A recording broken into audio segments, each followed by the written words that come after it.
جو انتہائی زیادہ دلچسپ واقعہ ہے، آپ سنیں گے انشاءاللہ تعالی آپ کا ایمان تازہ ہو جائے گا۔ ایک عالم فرما رہے تھے کہ میں مدینہ منورہ کے اندر جو یونیورسٹی ہے، مدینہ یونیورسٹی، میں اس میں طالب علم تھا۔ میں ہندوستان میں رہتا تھا، میں نے امریکہ کا سفر کرنا تھا۔ رات کے 3 بجے میری فلائٹ تھی اور میں انتہائی زیادہ بیمار تھا اور تھکا ہوا تھا، تو میں نے نیت کی کہ میں فلائٹ میں جا کے آرام کروں گا، وہاں پر جا کے سو جاؤں گا۔ اللہ کی شان ایسی تھی، جس فلائٹ میں ان کو سیٹ ملی، وہاں پر ان کے ساتھ والی سیٹ پر ایک سکھ بیٹھا ہوا تھا، تو وہاں پر جا کر بیٹھ گئے۔ انہوں نے سونے کا ارادہ کیا تھا، لیکن اس سکھ نے گفتگو کرنا شروع کر دی ان کے ساتھ میں، تو پھر اس نے اپنے مذہب کے بارے میں گفتگو کرنا شروع کر دی۔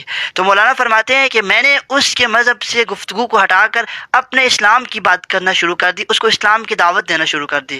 جب میں نے اسلام کی بات کرنا شروع کی تو اس کو جمائیاں آنا شروع ہوگی۔ اتنے میں سامنے والی سیٹ کے اوپر ایک ایئر ہوسٹس بیٹھی ہوئی مجھ سے بات کرنے لگی اور کہنے لگی I think you are talking about Islam۔ وہ ایئر ہوسٹس کہنے لگی کیا میں آپ کے ساتھ یہ گفتگو میں شامل ہو سکتی ہوں؟ وہ عالم کہنے لگے بالکل آپ شامل ہو سکتی ہیں۔ تو وہ عالم فرماتے ہیں اس نے مجھ سے کچھ سوال کیے۔ وہ کہنے لگی کہ میں 1 سال سے اسلام کے بارے میں اسٹڈی کر رہی ہوں۔ وہ خاتون امریکہ کی رہنے والی تھی، تو وہ کہتی ہے میں 1 سال سے اسلام کے بارے میں اسٹڈی کر رہی ہوں، تو میں نے اسلام کے اندر بہت سی اچھی چیزیں دیکھی ہیں۔ Islam is very good religion, but کچھ میرے کوشچن ہیں، ان کا مجھے آنسر دے دیجیے۔ تو وہ عالم فرماتے ہیں اس نے میرے سے کوشچن کیا حجاب کے بارے میں۔ حجاب کے بارے میں یہ کوشچن کیا کہ حجاب کے بارے میں اسلام کیوں اتنی سختی کرتا ہے؟ اسلام کہتا ہے عورت کو گھر میں رہنا چاہیے، عورت کو گھر سے باہر نکلے تو پردے میں نکلے، اتنا زیادہ کیوں اسلام اس چیز کی طرف زور دیتا ہے؟ تو وہ عالم فرماتے ہیں جب بھی میرے سے اس طرح کوئی اسلامک ٹاپک کے اوپر کوشچن کیا جاتا ہے تو میں اللہ کی طرف رجوع کرتا تھا، اللہ سے دعا کرتا تھا یا اللہ میرے ذہن میں اس کا کوئی ایسا جواب ڈال دے کہ میں سامنے والے کو سیٹسفائی کر سکوں۔ تو اللہ رب العزت نے میرے ذہن میں ایک ایسا جواب ڈالا جو پہلے میرے ذہن میں کبھی بھی نہیں آیا تھا۔ تو وہ عالم فرماتے ہیں میں نے اس خاتون سے کہا میں آپ کو ایک واقعہ بتاتا ہوں جو 1972 کے اندر امریکہ کے اندر پیش آیا۔ ایک مرتبہ ایک امیر شخص، دولت مند شخص جا رہا تھا، اس کے ہاتھ میں بریف کیس کا، اس بریف کیس کے اندر $2 ملین کے ڈائمنڈز پڑے ہوئے تھے۔ اس آدمی نے جو سامنے راستہ جا رہا تھا، چوک تھا، اس کے اندر رکھ دیا، آ کر اپنے بالکنی سے اس کو دیکھتا رہا کہ اس کو کوئی اٹھائے گا تو نہیں، کھول کے رکھ دیا، سامنے ڈائمنڈز نظر آ رہے تھے۔ اتنے میں ایک اور شخص وہاں سے گزرا، گاڑی روکی اور گاڑی روک کر یوں ہی دیکھا سوٹ کیس کی طرف، اس میں اتنے زیادہ مہنگے ڈائمنڈ پڑے ہوئے، اور تو ادھر ادھر دیکھا کوئی دیکھ رہا تو نہیں ہے، تو اس نے اٹھایا اور گاڑی میں لے کے چلا گیا۔ اب اوپر سے بالکنی سے دیکھنے والا جو شخص تھا جس کے وہ ڈائمنڈ تھے، اس نے گاڑی کا نمبر نوٹ کر لیا، آگے چیک پوسٹ پر کال کی کہ میرے ڈائمنڈ چوری ہو چکے ہیں، فلاں گاڑی والے نے چوری کیے ہیں۔ تو آگے والے چیک پوسٹ پہ جا کے اس گاڑی کو روک لیا گیا، وہ ڈائمنڈز اس سے لے لیے گئے۔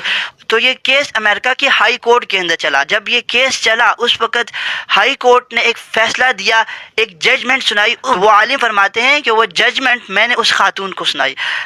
اب وہ ججمنٹ کیا تھی کہ وہ ہائی کورٹ کا جج یہ کہتا ہے کہ جس شخص نے یہ ڈائمنڈ چرائے ہیں وہ اتنا بڑا کرمنل نہیں ہے، جتنا بڑا کرمنل وہ شخص ہے جس شخص نے یہ ڈائمنڈ کھول کر، ڈائمنڈ کا بریف کیس کھول کر چوک اور چوراہے میں رکھ دیا، اس لیے کہ اس نے خود چوری کرنے والے کو یہ موقع فراہم کیا کہ وہ اس چیز کو چوری کر کے نکل جائے۔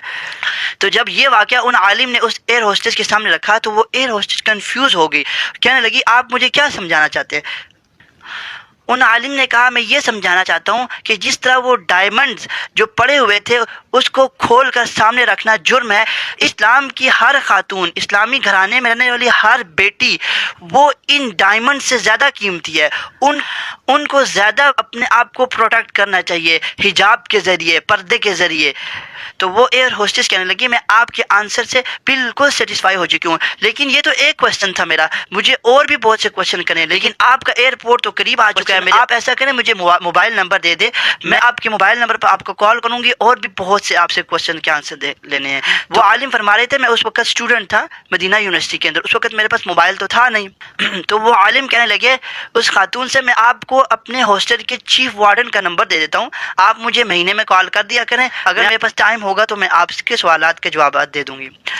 میرے محترم بزرگوں اور دوستو، آپ اندازہ کریں اسلام کے ایک عمل کے اندر اللہ رب العزت نے ایسی کشش رکھی ہے۔ وہ عالم فرما رہے تھے کہ میں مدینہ منورہ کے اندر تھا، 7 مہینوں تک وہ مجھے کوشچن کرتی رہی، میں اس کے کوشچن کے آنسر دیتا رہا، 7 مہینے تک یہ سلسلہ چلتا رہا۔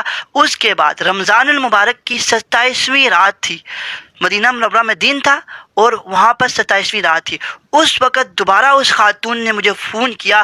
اس نے کہا مولانا آج میں آپ سے کسی کوشچن کے لیے فون نہیں کر لی، بلکہ میں آپ کو ایک خوشخبری سنانا چاہتی ہوں، بلکہ میں آج شکاگو کے ایک اسلامک سینٹر میں موجود ہوں اور آج میں نے محمد عربی صلی اللہ علیہ وسلم کے دامن کو تھام لیا ہے، یعنی آج میں نے اسلام قبول کر لیا ہے.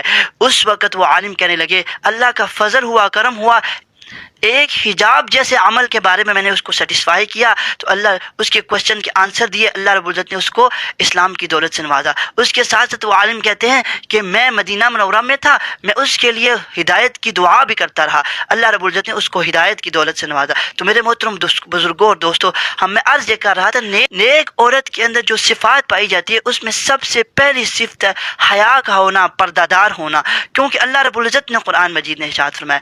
اور دوسری صفت عورت کے اندر یہ پائی جانی چاہیے کہ وہ جب کسی غیر محرم کے ساتھ گفتگو کرے انتہائی سخت لہجے میں گفتگو کرے، تلخ لہجے میں گفتگو کرے، تاکہ کسی غیر محرم کی اگر نیت خراب بھی ہو رہی ہو تو اس خاتون کے تلخ لہجے میں گفتگو کرنے کی وجہ سے اس کی نیت بھی خراب نہ ہو.